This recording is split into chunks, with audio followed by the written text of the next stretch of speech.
அரக்கர்கள் சிலர் கைகளில் சுத்தி சூலம் அரிவாள் இவற்றை எடுத்துக்கொண்டு ஓடினர். இப்படி ஊர்வலம் போன ராவணனைக் கண்டு தெருவில் இருந்த மக்கள் கை கூப்பி நமஸ்கரித்தனர். இப்படியாக ஒளி வீச சபைக்குள் நுழைத்தான். இராவணன் பேரிகைகளும் மத்தளங்களும் முழங்கின. தங்க வெள்ளி தூண்களும் அழகிய வேலைப்பாடமைந்த விரிப்புகளும் மையன் செய்த ஓவியங்களும் விளங்கிய அந்த அழகிய மண்டபத்தில் இருந்த வைடூரிய சிம்மாசனத்தில் அமர்ந்தான் இராவணன். நூற்றுக்கணக்கான பிசாசுகள் சபையை காவல் செய்தன. ஏராளமான அரக்க வீரர்கள் வந்து குழுமியிருந்தார்கள். அவர்கள் வந்த வாகனங்கள் வெளியில் ஆயிரக்கணக்கில் நின்றன. சேனாதிபதிகளும் பிராமணர்களும் தளபதிகளும் வந்து அமர்ந்திருந்தனர். விபீஷணன், பகன், பிரஹஸ்தன் முதவியவர்களும் சபையில் இருந்தனர். ஆலோசனைக் குழுவில் சூரர்கள், அறிவாளிகள், நிபுணர்கள் முதலியோர் இருந்தார்கள். எங்கும் நறுமணம் வீசியது. இந்திர சபை போல விளங்கிற்று. அறிவு இல்லாதவனா இராவணன்? இல்லட பெரும் அறிவும் ஆற்றலும் உள்ளவன்தான்.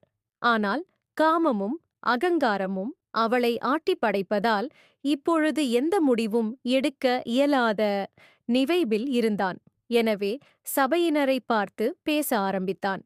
உங்களைப் போன்ற பலசாலிகள் உலகில் யார் உள்ளார்கள்? எனக்காக எதையும் செய்யக்கூடியவர்கள் நீங்கள் என்பது எனக்குத் தெரியும். நான் செய்த காரியமும் உங்களுக்குத் தெரியும். தண்டகாரண்யத்தில் இருந்த சீதையைக் கண்டு நான் ஆசைப்பட்டேன். அவளை சிறைப்பிடித்தும் உள்ளேன். அவள் மேல் எனக்குள்ள காதலை நான் மறைக்க முயலவில்லை. அவளை என்னால் மறக்க இயலவில்லை. இனி அவளை திருப்பி அனுப்ப என் மனம் ஒப்பாது. இதனை சபையினரான உங்கள் முன் பகிரங்கமாக நான் ஒப்புக்கொள்கிறேன்.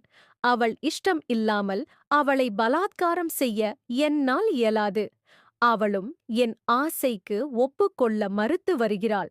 ராமன் வருவான் என்று நம்பிக்கொண்டிருக்கிறாள் அவள். அவன் வரமாட்டான் என்று நான் எவ்வளவோ சொல்லியும் அவள் கேட்க மாட்டேன் என்கிறாள். 1 வருட காலம் தனக்கு யோசனை செய்ய நேரம் கேட்டாள். அவள் நானும் கொடுத்திருக்கிறேன். இப்பொழுது உங்கள் எண்ணம் என்ன? சீதையை திரும்ப அனுப்ப இயலாது. இராமனிடம் என்னால் இறங்கி மன்னிப்பு கேட்கவும் முடியாது. இதுவரை நானும் வீரர்களாகிய நீங்களும் எந்த யுத்தத்திலும் தோற்றதில்லை. இக்கடலை தாண்டி ஒரு வானரம் எப்படியோ உள்ளே வந்து நகரை அழித்துவிட்டது. ராமனும் அவனது படைகளும் கடலை தாண்டி வருவது கடினம் வந்தாலும் எனக்கு பயமில்லை. இப்பொழுது இராமன், அனுமன், லட்சுமணன், சுக்ரீவன் முதலியோர் அக்கறை வந்துள்ளனர். ஈராம் லட்சுமணர்களை எப்படி கொல்வது என்று சொல்வீர். நான் முன்பே சபையை கூட்டியிருப்பேன். கும்பகர்ணன் எழுத்து கொள்ளவில்லை, அதனால் கூட்டவில்லை என்றான். இவ்வாறு சீதை 1 வருட கெடு கேட்டதாக பொய் சொன்னான். அவன் காமம் அவ்வாறு அவனை பேச வைத்தது. கும்பகர்ணன் பிரம்மாவிடம் வரம் கேட்கும் பொழுது ஜெயம் வேண்டும் என்பதற்கு பதில் தூக்கம் வேண்டும் என்று கேட்டுப் பெற்றவன். அவன் எழுந்து பேசினான். இன்னுமா சீதையின் துயர் தீரவில்லை? அண்ணா, நீ நீதி சாஸ்திரங்களை அறிந்தவனைப் போல பேசுகிறாய். ஆனால் அதர்ம காரியம் செய்துவிட்டு இன்று பதற்றப்படுகிறாய். நீ உண்மையான வீரனாக இருந்திருந்தால் ராமலட்சுமணர்களை கொன்றுவிட்டு அல்லவா சீதையை சிறைப்பிடித்திருக்க வேண்டும். அவ்வாறு செய்திருந்தால் அவளும் நதி மலையை தழுவி ஓடுவது போல உம்மை தழுவியிருப்பாள். ஆனால் யாரையும் கேட்காமல் நீர்பாப காரியம் செய்துவிட்டு இன்று எங்களை ஆலோசனை கேட்கிறீர். இது அரசனுக்கு உரிய மத்தீம உத்தம வழியல்ல என்று பேசிய கும்பகர்ணன் அண்ணன் ராவணனின் முகம் பார்த்து அதிர்ச்சி அடைந்தான்.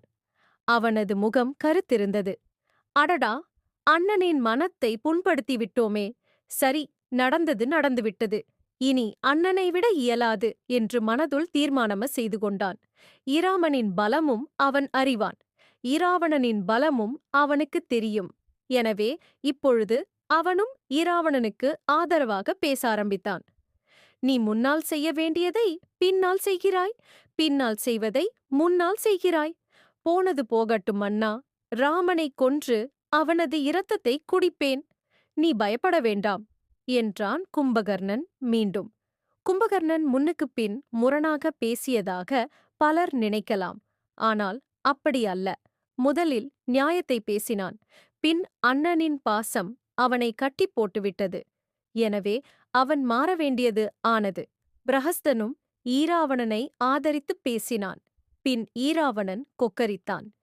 குபேரனை வென்று அவனை இந்த இலங்கையிலிருந்து துரத்தியவன் நான். இந்த இராமன் எனக்கு எம்மாத்திரம்? சப்ஸ்கிரைப் பண்ணுங்க, லைக் பண்ணுங்க.